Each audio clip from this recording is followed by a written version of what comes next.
Welcome to Emergency Use Only, a podcast that offers you empowered living in a complex world with your host, Dr. Shawn Rowland, founder and CEO of Jace Medical. Welcome to Emergency Use Only. This is episode number 2. Episode number 2 is special. They're all special, let's be honest. But the reason this one is exciting for me is I get to speak to a fellow physician. And not just any physician. This is Dr. William Forgey. He goes by Doc. He is known in some circles as the godfather of wilderness medicine. And that is because he has, amongst many other things, he's authored multiple books, some of the first that were published about wilderness medicine that were written by a medical professional, but written for a general audience to provide tools for people who are in austere environments. And in fact, Dr. Forgey has practiced medicine in some of the most austere environments around the planet. Amongst many of the books he's written, some notable ones to mention: Wilderness Medicine, which has gone through multiple revisions, The Wilderness Educator, a textbook for outdoor educators, The Prepper's Medical Handbook, The Prepper's Guide to Surviving Pandemics, Bioterrorism, and Infectious Disease, Basic Essentials of Wilderness First Aid, amongst others. Dr. Forgey is also a decorated war veteran. He served in Vietnam and was actually a captain in the Army, where he worked in the PSYOPs division. So it was some fascinating work there. He was also mentioned as he's a fellow of the Explorer Club, and received, this was back in 2004, received quite the honor. He was named one of America's 20 greatest living explorers by the Explorer Club in New York City. The list goes on. Just a little bit of an intro about his past, what the amazing things he's done, and that's episode number 2. So we're going to get into it with Dr. Forgey. Here it is. Okay, welcome. Today we have the immense honor. We've got Dr. Forgey here, who has one of the more impressive CV that I've seen come across my desk, and there's so much to talk about here. This could be something that we could unpack his experiences over the last decades for probably days. But excited to have you here, Doc. Thank you. I think the Doc Forgey, you were talking to us previously in emails too, just with Doc, and I think that's because you've been involved in so many situations where you're probably the only doctor around for quite some distance, that just becomes the name. You're just Doc. So I love it, and we share the family medicine component in common, certainly. So this is something that I'm really looking forward to. I think really to kind of just kick things off, what I thought I'm going to have you go through the bullet point highlights of, graduating high school in 1960 in Gary, Indiana. Take us through from then on to what you're doing now, and then we'll go back and start and unpack some of those highlights and get into it. Well, the brief version was that after I graduated, I went to Indiana University in Bloomington and graduated with a degree in chemistry. I could have had a parallel degree in history, but they didn't allow that in 1964 when I graduated from Indiana University. They were, if you had a chemistry degree, you were not going to have a minor or even a second degree in history simultaneously. So they wouldn't allow that. But history always fascinated me. And so anyway, I graduate, and I worked as a laboratory technician all while I was at IU. Bloomington, and I was working at a lab by the name of Henry Mahler. Mahler at that time was working on a brand new discovery that looked at figuring out how information went from the DNA of a chromosome into the cell to tell it what to do. And now we know that as messenger RNA. So we are really starting to work with RNA. Sounds glamorous, but my job was to open 120 dozen eggs at a time. So we dissect them out and take the chorioallantoic membrane out, which is very actively producing messenger RNA, and taking it through a series of steps to purify it. So it's actually a very bloody job because every now and then you have to take literally thousands of chicken embryos and flush them down a toilet. So that was my undergraduate career as a lab technician.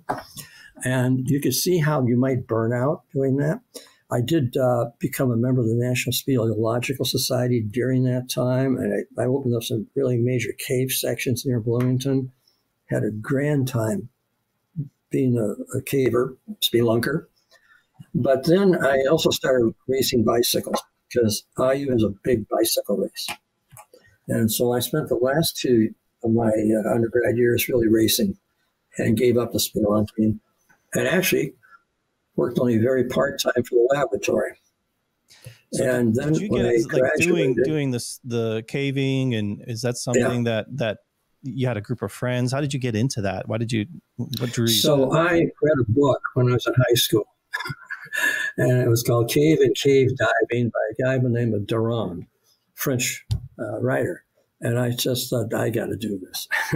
I got to do it. So, so I actually took the bus from Kerry, Indiana, down to Indianapolis to meet up with a kid who was a caver that I found out about, who would then take me caving during my junior and senior year in high school. One reason I met him was that I was a member of a group called the Indiana Junior Heart Board. In my senior year of high school, I was the state president. So I knew kids all over the state. And when I found out this one guy was a caver, my talons latched onto him. So you're studying chemistry. You're in the lab. It's onerous. It doesn't sound super glamorous. You graduate, and at that time, correct me if I'm wrong, but we're pretty close to the Vietnam conflict at that point. Well, you learn lessons, and one lesson I learned is I should pay more attention to current affairs. I enlisted summer of '64. Not a good idea. So I ended up in the Army. And actually enlisted as a college op OCS candidate, which means because you're in college, you go through basic AIT, and then 6 months of infantry officer training, and then you're a butter bar infantry. So I was commissioned as an infantry officer in August of '64. They give you 1 year stateside duty, and then you're going to Vietnam. And you were there for what, 30 months? It was a while. So I was there 30 months consecutively, which was illegal. The government had strict regulations in the Army that you could only re-up one tour, which would mean a 12-month basic tour and a 6-month re-up tour. The Marines had 13-month basic tour, and I think they allowed one re-up. But I re-upped over, and the reason they allowed it and encouraged it was that I was in a branch immaterial assignment. So it wasn't an infantry assignment. I was assigned to a psychological operations group. And I was placed in charge early in my career in Vietnam of the logistics for this outfit. Was that just happenstance that you got put into that? Yeah. So did you have an aptitude for it, or? There's a reason. I was signed to Fort Bragg right out of infantry officer school, and at Bragg I went to a unit where the executive officer, I guess, decided to assign me a job of writing a mobilization plan for the battalion. And it's complicated because we have all types of different size pieces of equipment, mission requirements, and we have to depend on the Air Force for movement. And they have all types of equipment that travels different distances and different size capacities. And in 10 days, he called me to come in and ask for a progress report. And I had it finished. And it blew him away. So at that point, he started giving me special assignments that regarded forming units to send to Vietnam. So I was actually, that's an S4, that's an S1 job. That's a personnel job. But I'm calling European commands, American commands, National Guard units, individuals at their home trying to barbecue, and pulling them on active duty, packing them into units and sending them to Vietnam. So I did that for a year. Then it's my turn to go. When I go over there, he said, we don't need an S1, I need an S4. I need someone in charge of logistics because this is a mess. So he put me in charge. And to show you how interesting it was for me, I was in Vietnam about 6 weeks. 6 weeks when they decided they would send a liaison officer back to the Pentagon. And now this is a unit that's overloaded with rank. So we had majors, captains, all types of senior lieutenants. And I'm a butter bar, second lieutenant, in country, 6 weeks, and they sent me. And you can imagine the others were really unhappy with that one. I go back to the Pentagon, yeah. And then, of course, it's I was at that point in contact with the section of the Pentagon that dealt with psychological operations. So, as part of Deputy Chief of Staff of Operations, International Affairs Directorate, and then it's subdivided into counterinsurgency, psychological operations, and this is really kind of where the special ops guys hang out. But there's a bunch of DA civilians there. They've been there for years, and so I'm nestled in with these guys. Within maybe 4 months, they come over to Vietnam, and by then take them. I know the country. I'm taking them to every corps tactical zone up north. The first corps, second corps, third corps, fourth. And so I'm their guy to make sure they meet the people they need to meet, and so they know me well. So all told, over the next 30 months, I spent 5 trips to the Pentagon, and then they would send me to Japan, to Okinawa. And I traveled extensively in Vietnam, all over, back and forth. Every time the enemy blew up one of our facilities, I was there to help bring stuff together to get it going again. And they like to blow up our stuff. It kept you busy. So I'm kind of fascinated by, I imagine, PsyOps has probably got, I think maybe for people like myself who haven't been in the military, maybe heard about it tangentially, we immediately are thinking about CIA, torture, all of that. I imagine there's a lot of aspects to PsyOps that more than just that kind of stuff. But thinking about that, and now you've come through all this time. Now we're talking. Have you ever drawn any corollaries, or what are your thoughts with social media nowadays, and TikTok and Instagram, all of these different social media platforms? There's been talk about how that might play into PsyOps for other countries. Is that something you've ever given any thought to? Intense thought. I still kept my fingers in the SAP community, and so after my active duty of 30 months, I was an instructor at the JFK Center for Special Warfare in the PSYOP department. Then I went off active duty. Then I had 5 years of active reserves, and they activated me each time in the Pentagon in that office I talked about. Mm-hmm. Then after that, we formed a PSYOP veterans group, and others beyond me took that thing and really made it into something. So when we have a reunion every 2 years, we have speakers who have been major players in all the various PSYOP issues that have taken place since. We're talking about Kosovo, blah, blah. And you just can't imagine a place in the world we haven't been involved. I want to tell you, social media is top of the agenda. How so? Social media makes dropping leaflets on people like the difference between throwing a rock at them and hitting them with an atom bomb.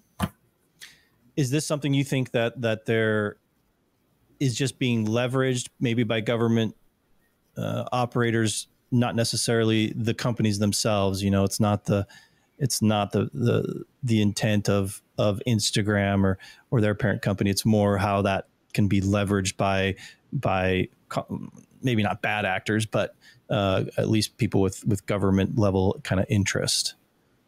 I think they're selling the information to the highest bidder, and so Interesting.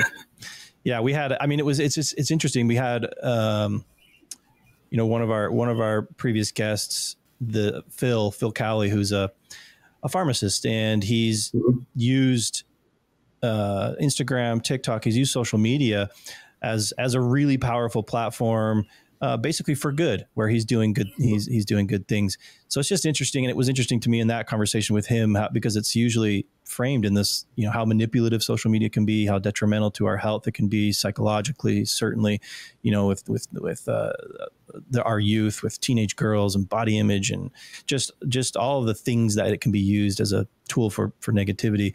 And then here he came along and was doing something really the opposite of that. And so it's just interesting. It's interesting to me, just all these different components to it. And then your side of things, where you've seen maybe that darker side where these things can be used for some pretty nefarious purposes or certainly manipulative.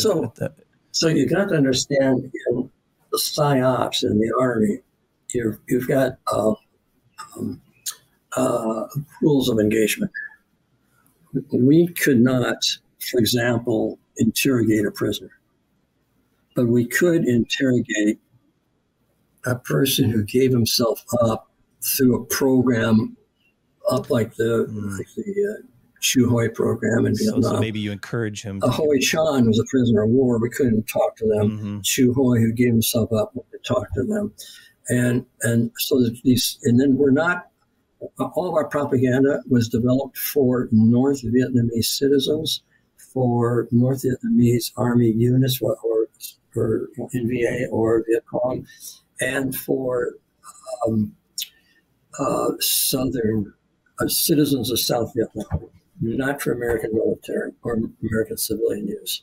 So we're focused everything. So all of our radio programming, leaflet programming, loudspeakers in the field where you're about to attack, you're telling someone how to surrender. All that. We had in Vietnam, there was probably a 10-to-1 kill ratio. So if you got 10 guys to give up, you saved one American life. Plus you saved 10 of them. So we had a combat duty. Yeah, so it's very restrictive.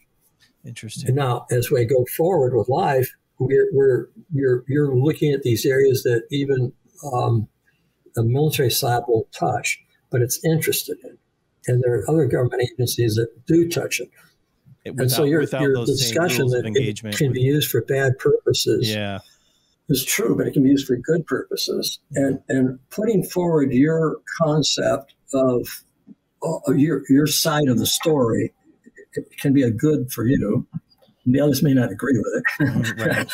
but it's part of the thing. How do you get a message across? How do you get people to consider you and this ability for the propagation of false ideas that is phenomenal on the platforms we have now?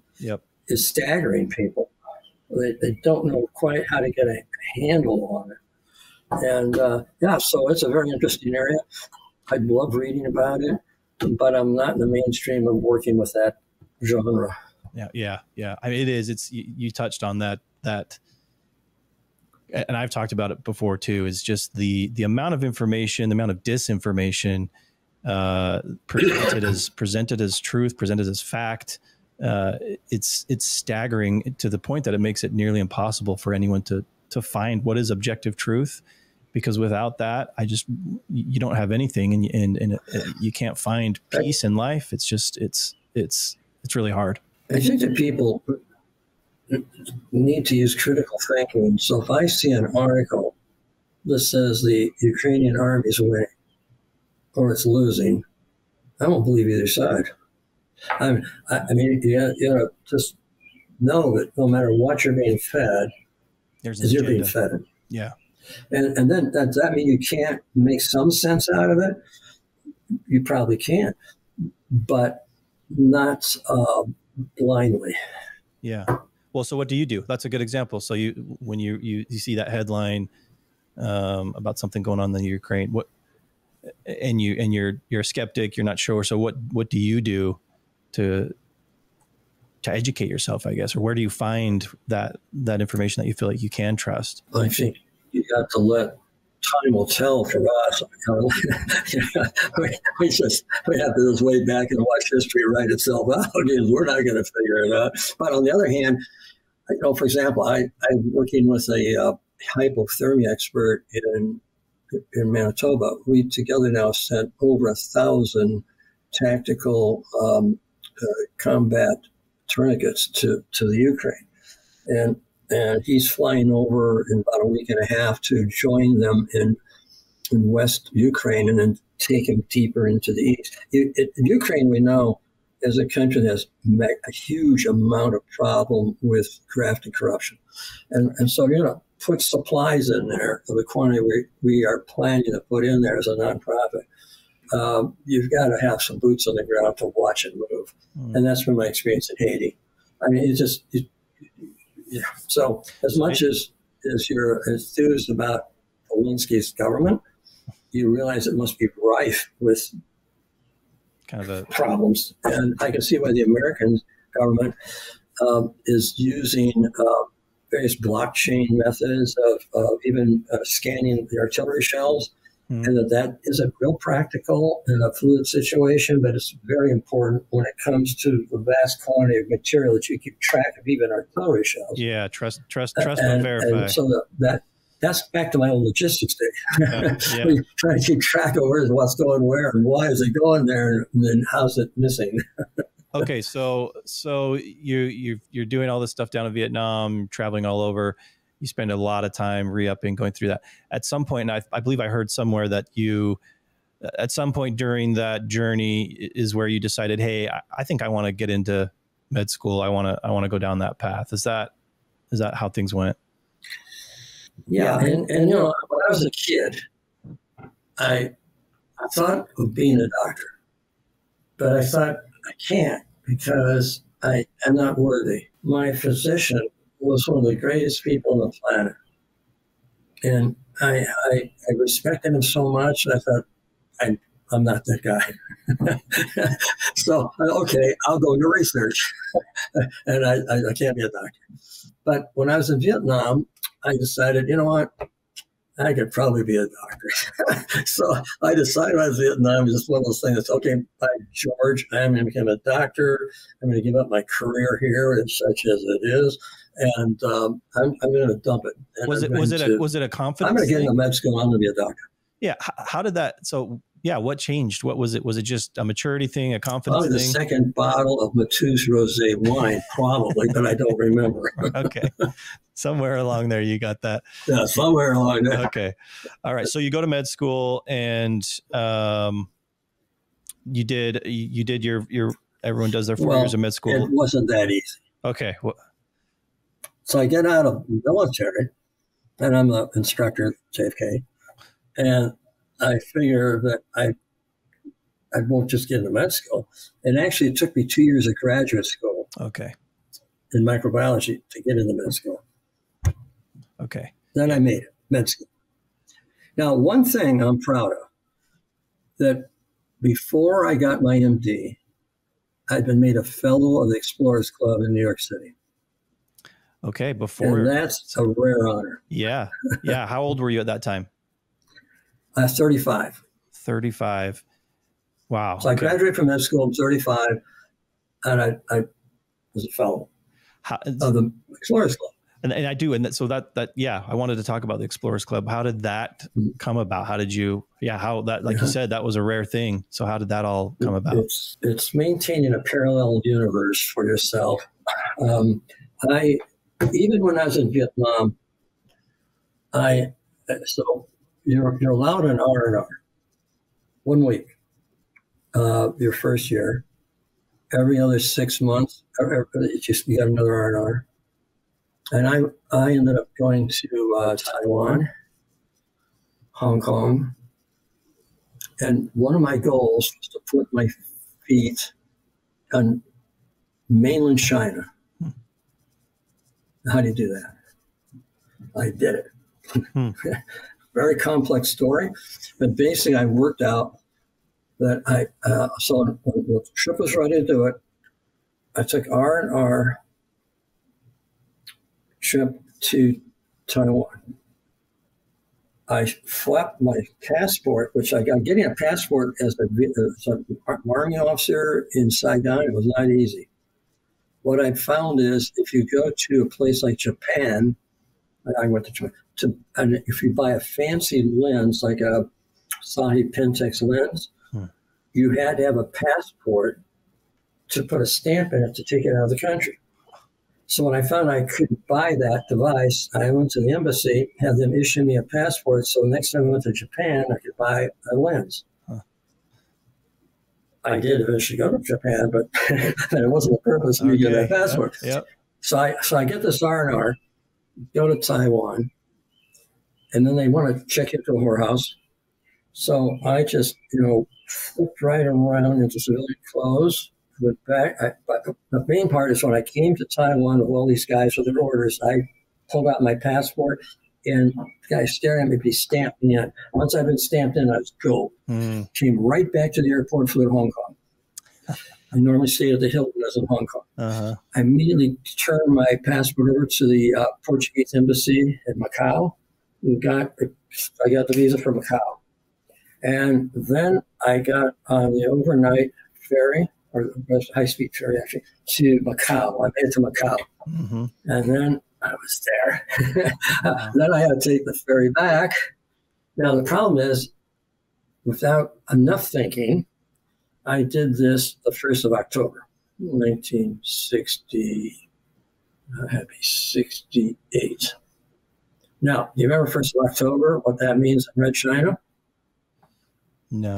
That is Chinese Communist Day. And this is the middle of the Red Guard movement, 1968. Their bodies floating down the Yellow River with their heads chopped off. I show up at Macau at the night, and, no, there's hardly anyone there. And I pop up, and one of the guys said, "What are you doing here?" And so I started my adventure in Macau that night. and I made it back. But the Army would have court-martialed me the rest of my life. You're not allowed to do this. But anyway, that was me. I just go off on these adventures and do this stuff and plan it out and hope for the best. And so I've done that with my work in Canada. I found it's a cheap way to get into the far northern wilderness by going to Winnipeg, drive to Winnipeg, get on a Canadian National Railway railroad spur, and then drop in the middle of nowhere. And then, about 10 paddle strokes here in the wilderness. And it didn't cost you much. And so I'm doing stuff up there, mucking around in the forest, and taking on some rivers that normally aren't traveled. And I always write people who do the same thing I do. And one of them was a famous outdoor writer by the name of Sigurd Olsen. And so Sig, got me into exploring. Okay, so that because he had to sponsor me. Interesting. Okay, got it. Yeah. So that's actually maybe when that takes us into the next. You're in the Explorers Club, or you're doing that throughout all this, I guess, as far as the exploring goes, the trips. You get what were do you have any that just the ones that just pop out whenever you think about these adventures? Something that just is always one of the first to come to your mind. Oh, my heavens. When I was in Vietnam, you have these moments of great terror. And if it's over and nothing went wrong, it's just over. But in the wilderness, if you're in a moment of great terror, it doesn't go away very quickly. I get it. It's not like, it's like, oh, what do I do now? And I have been more terrified on many wilderness trips than ever was in Vietnam. And I actually told Sig at one point, I said, I don't think I should be doing these wilderness trips. I said, I'm just a bundle of nerves. I'm frazzled because you're in charge of a group. And he said, I asked the same thing of Cancel, who is a famous Arctic explorer, Canadian explorer, Hill Explorers Club. And Cancel said, Sig, I spent 3/4 of my adult life in the wilderness, and I've been scared to death 3/4 of that time. And it kind of made me feel better.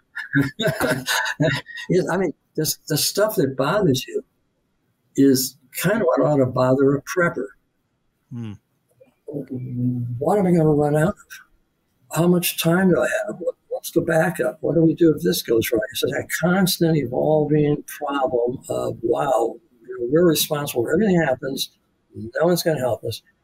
And you think through these scenarios as a leader where the other people probably don't. Well, they're just kind of having a good time. You're sitting there counting the toilet paper rolls. Right. But that sounds horrible. And why would you keep doing that? So why would you, if you're isn't living that interesting? And so I had that moment. And it was a particular trip. I think it was about 92 or 3. And I was up with a group of 5 kids. There was one boy who was about 15, 14. I mean, he's probably about 16, West Spray. And then another older boy. And we were going camping that night. It was 35 below, and the wind was howling. It was just blowing snow off the Arctic plateau. It looked like a blizzard, but it was just a spin drift. And they're all bundled up with our gear, and we're taking it further downstream to bivouac. And I'm standing up there with all this gear on, and I'm thinking, I wonder why the hell I'm doing this. I could be, the amount of money involved in this, I could be in Tahiti or any place for a month. And I ski down to that kid. Well, the one boy comes up to me, sticks his face right in mine. A little rough, and you have to barely. He just puts his face in mine. And he says, "Isn't this great?" And boy, this thrill went through me. I said, "That's why we do it. We have these moments of thrill. Everything, all the trouble melts away. It's a thrill of look what I'm seeing, look what I'm watching. I'm seeing things that normal people don't see because they're not here." And they're moments. So those magic moments. Yeah, that make wilderness exploring all worthwhile. Interesting. It's not gosh, I think that carries through to a lot of things. We have these romanticized ideas about, about exploration. And you bring up the reality of the terror of staying alive, of being preoccupied with what you need to do to stay alive, and then interspersed with these transcendent moments. Mm-hmm. And that's what it's all about. Really, there's a lot of struggle in between. There's a lot of maybe boredom, maybe downtime. The question I get often is, what animals do you see? Well, animals are just job is not to be seen. So over a trip, maybe 40 trips, you see a real long list of animals. But it's been some years very modest, nothing. And other times you might see that wolf or that lynx looks in your tent, and you go, that's that you got to string them all together to get that. And exactly, in all moments. Okay, so. Maybe, so let's get into because I think this probably plays into all of your experience traveling on these expeditions. You end up writing, correct me if I'm wrong, but at the time it was certainly the first of its kind. I don't know if it was the first of any kind, but your wilderness medicine, how was that? How did you kind of come to that, deciding that it was needed in the way that it was needed? Because I think it was unique in that you were trying to kind of take it to the masses. It wasn't meant for professionals, for other physicians, other healthcare. This was for everyone who's going out in the backcountry. But was this not thought of before? How was it that you were the one that thought this needs to be taught in this way to this kind of this group of people? This is a very good question. And you'll find people that will point out that they've been teaching wilderness first aid since the 60s. But what they were teaching was first aid in the wilderness, not wilderness first aid. Okay, what's the difference? So there's a real shift into in a book like that Wilderness Medicine First Edition, which is 1979, of coming with practical things that a layman can do that are appropriate in an extended delay to transportation and to extended care situation, especially in an austere environment where you have minimal equipment. Mm-hmm. And a lot of things feed into that. One of them was the fact that, as I said, I was already a member of the Explorers Club before I became an MD. So when I'm in med school, I'm sitting there saying, oh, that's how you treat that. Now, how would I do that in the wilderness? You know, that was almost my thought of looking at appendicitis or looking at anything is, okay, there's what's applicable. And, you know, I was normally invited to speak to all types of groups like, you know, library groups and Kiwanis Club. And they're always, because they were asking about building cabins and did this and that when I'm in the wilderness.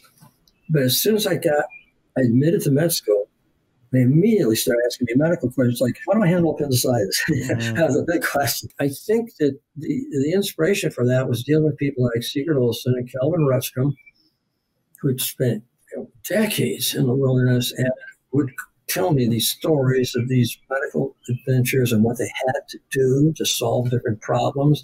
And my personal experience as a layman for years in wilderness travel, suddenly becoming a doctor and making it something that I thought was layman appropriate. Now, so a book like even the Prepper's Medical Handbook has to be appropriate for who's going to read it. If you're a combat medic, you're going to know how to do things that I don't even need to say you should do because you know to do it. But if you're a lay person who's not at that level of training, what's practical? So the slice you've got to take is for the general public who becomes stuck with a medical problem in a prolonged situation, what's practical for them to do? And the other part of that is when should they know they should be getting outside help? Mm-hmm. But if they can't get the outside help, what's the Hail Mary approach to maintaining the situation at that point? Right. But you should always know when, well, I shouldn't be dealing with this, but I guess I have to. Yeah, and it sounds like that thinking, and it's interesting because I think it's still, that was, what? When did you first when was your first book published? 1976. I published a book called The Complete Guide to Trail Food. And what I was really looking at is nutritional requirements for outdoor activities, what's available in trail foods. I looked at every trail food made available in the United States. And I analyzed them against the U.S. Agriculture Department Handbook 8, and I figured out what the calorie content was.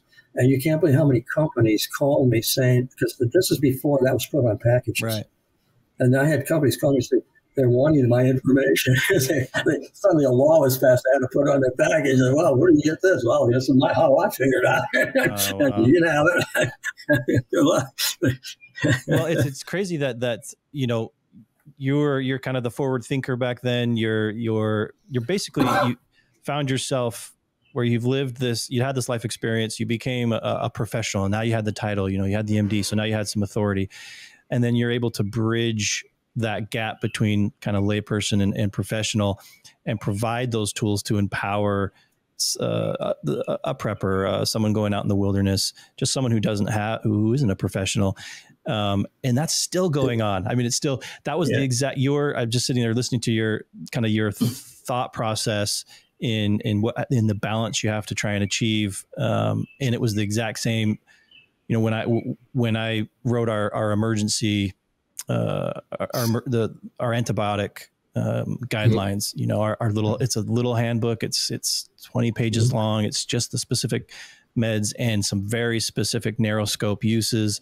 But it was that same kind of wanting to give someone who, you've got levels, right? If you've got someone who's better prepared and more knowledgeable, ask them. If you don't, you're out in the middle of nowhere, or for whatever reason you can't get a hold of that help, here's some tools. But it's surprising. Did you run into roadblocks? Did you run into people who said this is irresponsible?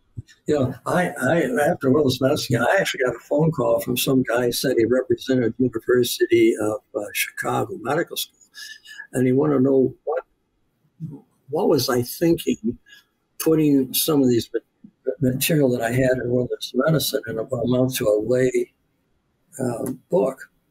And I said, we're not exactly dumping these things out of an airplane on an unsuspecting public. These are people who are searching this book out because they think they got a problem. And so it's information they're seeking. They're going to need it because they're putting themselves in harm's way, and they want to know a best approach. That kind of shut them up. Funny. I mean, it's still, I think, the prevailing attitude maybe in the medical community, which is this, I don't know the best words to put it. I'm going to say something like God complex or the patriarchy, and that's not quite right. But just the idea that your patient can't be trusted with this information. They're not smart enough to handle it. They're going to misuse it. They're going to misapply it. And so we have to treat them with these, with all these, I guess, with kid gloves and I've in my much shorter experience, I'm so much the other way, where I want to trust the person in front of me. I want to give them as much info as they're willing to accept, and so that we can make decisions together. And that kind of carries through into this idea of just empowering people with knowledge. And like you said, they're seeking it out. These are people who are seeking out knowledge, and for us to withhold that, I think that's where I start to get more passionate and have a problem with it. Right? Yeah. I think that medicine, I taught medical ethics at IU School of Medicine for years, actual structured medical ethics lectures. And obviously paternalism was in vogue in medicine up in the 1980s, probably. Then we became more aware of the importance of educating the patient so they can make informed decisions. And that's almost the big push now, is they should be informed. They should have access to records. And but then we got the confusion of the internet. Right, that's exactly Tossing all kinds of stuff out there. Yeah, so now they're overwhelmed. Exactly. Yeah. But I think it's something that I saw very often, that you explain things to a patient, and patients think that medicine is binomial. It's not. It's gradients of risk and decision making. Yeah, exactly. And that's where you need the specialist, or you need experience. Let's just say experience. So, okay, this is look at the side effects on this pill, and then what if I don't take it? And so you got to have someone you trust, and information you trust, and an explanation. But I don't know how many times when I'm taking a patient through a difficult treatment choice for a relative, when I'm done with it, there'll be a pause, and they'll say, well, what would you do for your mom? Yep. So you're back to paternalism. Well, okay, we tried. But I think the difference is by then I'll take the load on my shoulder. Here's what we'll do. The difference is by then you've truly gained their trust, because you've shown them that your motives are genuine. Yeah. And so then that is what would you do for I think that's interesting. So maybe here's a question. What comes to mind if you think of when you present this kind of information to a lay person, whether that's first aid or what are some of the most common or biggest mistakes that you see people make, maybe when they're actually having to apply this? If it's, maybe someone who's giving first aid in the wilderness, are there certain things that seem to be common pitfalls that people fall into that could be easily avoided? So, I was the chair of the committee that developed the Boy Scout of America Wilderness First Aid curriculum. And that was the curriculum that was eventually adapted word for word for the Red Cross for its wilderness and environmental first aid that they use now. What we learned from that experience I mean, when we put that together, I could take an hours discussing how we came up with developing that program. But what I found interesting is when we got feedback on the program, and people tell how wonderful it was to have that training. And they got into this problem, what they did and solved it, and you realize you didn't discuss that topic. But they hadn't even begun this. So what you're really looking at is confidence, an approach to a emergency situation. You're looking at command and control. You're looking at being willing to activate, not be frozen, by the event. And that is so key. So I think the mistake, which I haven't observed, but it would be inertia. And so now, can you do stupid things? Well, I think the bigger problem is not doing anything and under our emergency condition. But if you have some basic knowledge, you got the confidence to say, well, I know what I should do in a number of areas, and it kind of almost moves it to other areas. Very odd in an emergency situation. I think a lot's command control, situational awareness. It's you don't want more casualties. And as long as you get that stuff through, you're not. The biggest problem in wilderness medicine is creating a mass casualty situation out of a simple thing. A mass casualty situation of it. Say that again. Of a what? Yeah.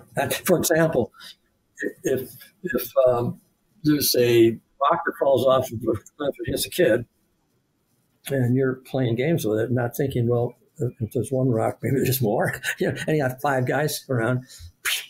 So the big mass casualty situations, when you look at them, and I looked at this very intensely when I first was working in wilderness medicine, is leadership issues dealing with avoidable things like hypothermia.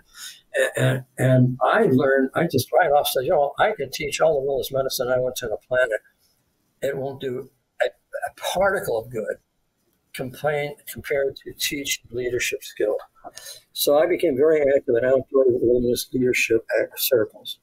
I became a board member of a thing called the Wilderness Education Association. I worked, I lectured with Knowles and other things. Leadership is key, as prevention is key, but it means awareness of issues that may be medical. It could be, so the weakest link in your chain is that kid that's tired. So, you got to pick up on it and then deal with it, because the whole group's going to go downhill. And then you'll have them all in trouble. I think that's great. Like, to not, basically, it's not so much are you prepared with the knowing the algorithm to follow for every medical traumatic incident you come across. It's the basics of situational awareness of, is the scene safe, and what else could go wrong here, so things don't degenerate even further. So that's I think that's a good part of that is knowing those algorithms. You've got this knowledge base, and even though you're not using it necessarily on that event, that you're just comfortable that I know how to handle a lot of stuff. Oh, look at this! I got to do something. Hey, watch this, watch that. You just kind of fall into the pattern of leadership. Well, but I think for team leadership, like wilderness, like taking people into, and this could be the same of a prepper in charge of a survival group. You've got to be aware enough of everything going on with that group, with their wellness, not just illness, and the opposing issues that are going to impact on that, and heat or whatever it is. That's more important than some of the flashier stuff. And sometimes it's just acting, like you said, not being frozen in indecision, and that gets into that leadership. But I was just talking to someone the other day, and they were talking about CPR, and I was CPR certified, but it was a long time ago, and I know they've changed it since then. And when I did it, it was he couldn't remember the compressions to breaths, and I said, if you're ever by yourself and someone needs CPR, like you really just do something. Like, you can't, if you did 30 and 2 or 15 and 1, or it's that's not that's okay. Just do something. And I think we're starting to talk about that more when we do teach these things. Like, oh my gosh, I did it wrong. I killed them. Like, no, that's just not panicking and having the ability of your surroundings, calling for help and then doing something. Okay. So we're getting a little bit towards the end of our time here. I wanted to ask you a couple of questions, specifically talking about, well, we'll save that last one for the end here, but, this was just something interesting because it's in my world, talking about antibiotics specifically, where this was something, I don't know, you were talking about, stockpiled medications for trips to Antarctica and with regards to expiration dates and things like that. Tell me about that, what your thoughts are there. So if you look at the situation a prepper is in, particularly prepper, you're going to have to stratify your ability to approach the needs for various items, such as you're going to be looking at your water safety, your food safety, and your medical. So one of the things in medical might be that you need some antibiotics. The question is, how long does this stuff last? Whether it's food, medical, or whatever. And medicine always has an expiration date. In fact, there's this new Finnish comedian out by the name of Emo. And if you want to Google Finnish comedian water, he talks about having a bottle of water. And he said, this water has been around for 4.5 billion years. You put it in this bottle, it's got an expiration date on it. It's ruined. Okay. So the thing is, these expiration dates, what are their significance? Yeah. What's the significance of expiration dates? And so they're really nonsensical. And so some things, obviously, we know decompose rapidly. Aspirin decomposes fairly soon, but you can tell. It's going to smell a little bit like acetic acid. We know the nitroglycerin tablets, they're going to decompose. They will lose their strength. Epinephrine that you use for injections for anaphylaxis. Now, that, if it gets sun exposed, will turn into norepinephrine, which will start turning kind of dark colored. Doesn't mean you can't use it. It doesn't mean it's bad or harmful. In fact, we use norepinephrine specifically for some shock issues specifically.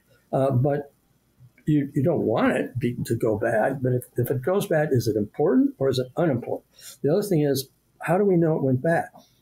Most things don't. And where we got a lot of information on that have been some of the stores that were put together and sent to the Antarctic. Now, when you send a bunch of stuff to the Antarctic, they're put in a boat. It's not refrigerated or heated, but it's hot. And it has to travel through to the tropics for weeks. Then it gets down to the Antarctic. Then it's down there maybe 3 years. And then they send some of it back, and some of it is it's decades old, and it's been through these ridiculous temperature swings, and they analyzed it. Then I mentioned, I think, Pepper's Medical Handbook. And again, you can really do a literature search on this. Say, well, what was the bioactivity of some of this, or how valid? So most of it hadn't degraded at all. So what's the situation? So we have certain antibiotics normally are pretty stable unless they're liquid. Liquids will tend to degenerate. Let's just face that. So you probably want powder if you're going to use, even if you say you might need a liquid. Get something like for a child, like a moxicillin powder. Right. Even the powder for it'll last forever. And then we put water in or whatever you use it. But so I think it's very important as much as we can look at the product and see what the literature knows about it, but also realize that some of it's very non-scientific as far as these releases. And the U.S. government got on this problem too, because we had stockpiles of antibiotics we put together for anthrax. And now you got billions of dollars, and all of a sudden it's expired. Well, is it really expired? And then if you're going to extend the expiration, how flippant are you going to be about that? And you might say, we could probably extend that expiration to 30 years, but everybody goes, no. Well, yeah, maybe.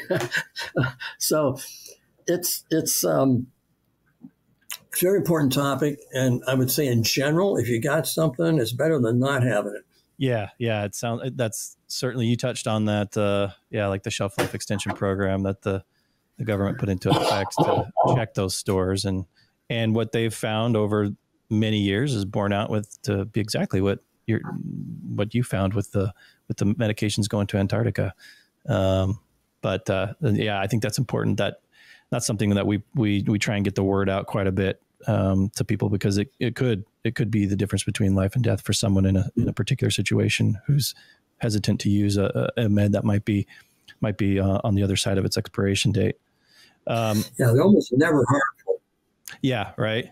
Yeah, and I've actually even looked into some of there was in particular tetracycline that it was always had the study come out, and I want to say it was actually back in the 60s, that maybe it was 70s, where they linked it to some expired tetracycline to kidney failure, but it turns out that as you look into that deeper, it might actually not quite be as it was originally thought. So even that, but yeah, you're right. Gosh, I'm trying to think of, maybe you can think of any that are legitimately toxic as they degrade and would be worse than taking nothing. Well, maybe Zantac. Okay, talk about Zantac. I actually have some. It really works on me, and I'll take my chance. But the other one that I hated losing was Vioxx. I had people that just did so well on that, and then they yanked that off the market.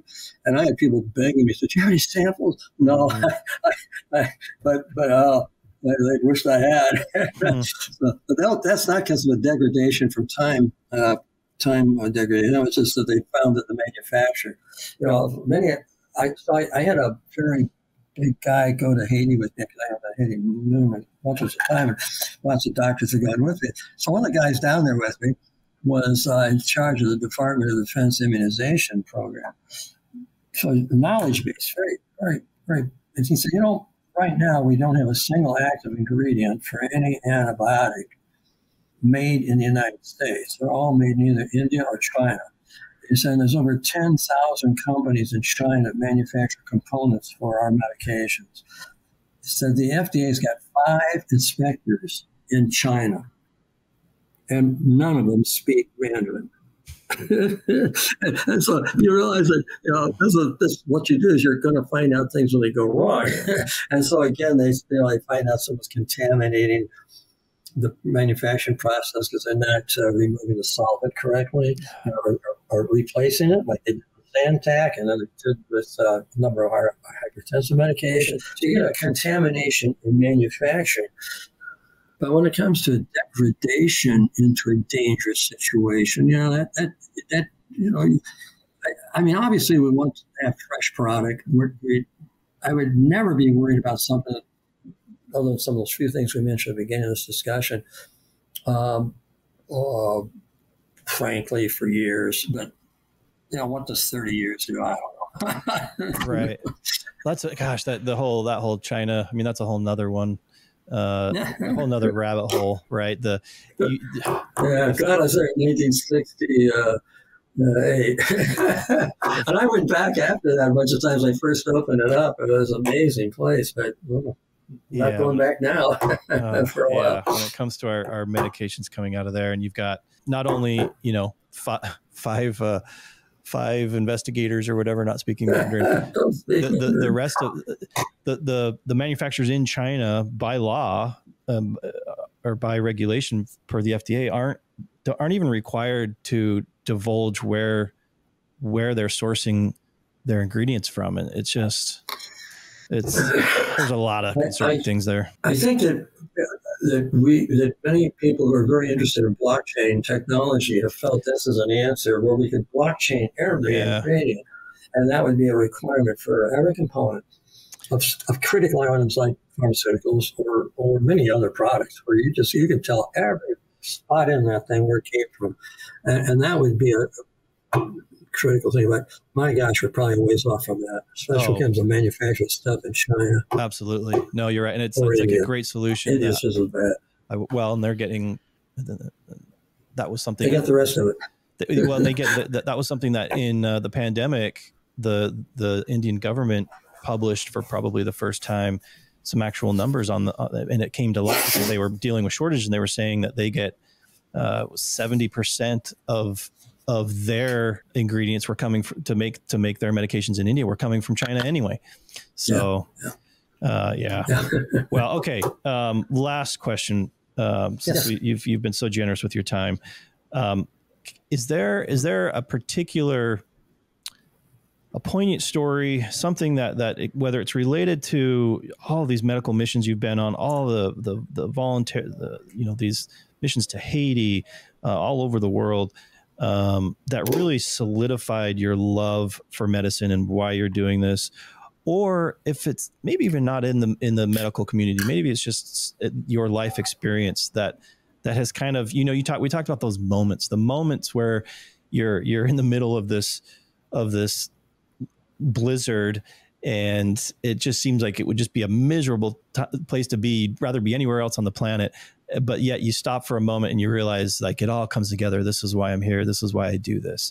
I think that there are moments that that reveal things to you. But for most of my life, it's been a series of events that kind of confirmatory. They're not more or less putting me in different directions and saying, this is why you do the things that you do. It's kind of like, we had my group of exploring buddies take a line out of one of those gangster movies where the gangsters are sitting around saying, this is why we do the things that we do, so we can live like princes and kings. And we're saying, we're sitting in mud and garbage and feeling terrible. This is why we do the things that we do. It's because of adventure. In the case of the outdoors, in the case of medicine, you have moment after moment that confirms this is why you're doing what you're doing. These are going to be brief, but they're powerful. And you get a lot of them. One of the things about the Haiti project, where I'm taking 20 to 40 doctors, nurses, and medical students, pharmacy students, nursing students, is that especially the medical students, they're after the first year into the second year, has spent 5 years studying. 4 years of undergrad, and now they're a year of just study in med school. And they go down there and they're part of a treatment team treating hundreds of people. And they'll just say, this is why I do the things that I do.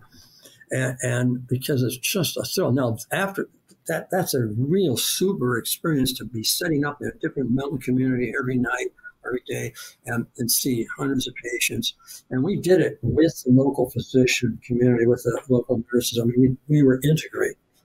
So it doesn't always make it efficient when you're integrated, but it makes it interesting and useful to the local people. So to have that real integration of you're working with patients, you're working with the local medical community, you're working in what amount to real hotspots, mass casualty situation. It's a huge experience for these people. And they'd come to me and say, this is why I've done what I've done. Yeah, I know it, and I'm so glad to have this, because this gives me the power now to continue on and drive through the rest of my training. Well, that's great, because I think it's confirmatory to me, too, in my experience, which is that you can expend a lot of effort, whether that's money, time, to go to that beautiful beach somewhere in some far-flung place, or to have a kind of a me experience, and those can be fine. But I think where you really get that sense of just a fulfillment of being kind of at peace with yourself and the world around you is when you are in this case in Haiti, in the muck and the grime, helping someone who's just really, who really needs help. And as you give of yourself, that's what brings you those feelings of fulfillment, and brings you that peace. And that's why you do what you do. So I think that falls in, and certainly that's been my experience. It's always harder to do, though. It's hard to put yourself out there. It's hard to get in those situations. for a lot of different reasons why you may not want to do it. But then when you do it, you're so glad. We're going to wrap things up here. Been an amazing, over an hour here with Dr. Forgey. We're so grateful for your time. I think if I had to sum up, for me anyway, a take-home lesson here, looking at your experiences throughout life in medicine, the adventures and exploration, it's really all about getting outside your comfort zone, putting yourself out there, and doing things for other people. I think certainly being in Vietnam, you were outside your comfort zone. You mentioned all the trips you've been on. You basically are in perpetuity outside your comfort zone, just, with all the responsibilities that are always weighing on your mind. But through all of that, you've had a lifetime of remarkable experiences. You couldn't put a price on. So I really thank you for your time, Dr. Forgey. Thank you very much for having me. Yeah, we'd love to anytime. We'd love to have you back. And there's so many topics to get into. Okay. Well, I really appreciate it. Thank you so much. And yes, sir. All the best to you. Okay. Thanks so much, Shawn. Thanks, Doc. Thanks for listening to Emergency Use Only, empowered living in a complex world. We hope you enjoyed today's episode and that it helped bring some light into your day. Remember, you have the ability to overcome your problems and maintain positivity throughout your life.